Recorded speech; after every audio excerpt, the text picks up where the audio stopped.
Tension আমাদের হয় কেন জানেন? আমাদের যে রব আছে সেটাই আমাদের মনে থাকে না।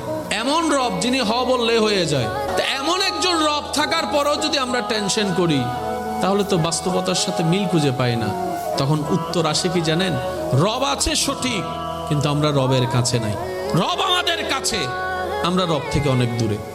রব যে একজন আছে সেটাই আমাদের মনে থাকে না, আমাদের মনে থাকে না। তাই তো সামান্য বিষয় নিয়ে ভেঙে পড়ি।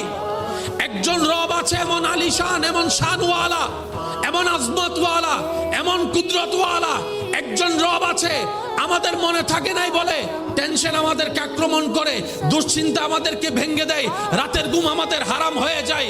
কিন্তু মুমিন বান্দা বলে আমি চাইলেও পাল্টাবে না, না চাইলেও হবে না, হবে সেটাই যেটা আমার রব চাইবে। সুতরাং আমার টেনশন করার দরকার নাই। হাসবুনাল্লাহ, হাসবুনাল্লাহ, হাসবুনাল্লাহ, আমার জন্য আমার আল্লাহই যথেষ্ট। আমার আল্লাহ যা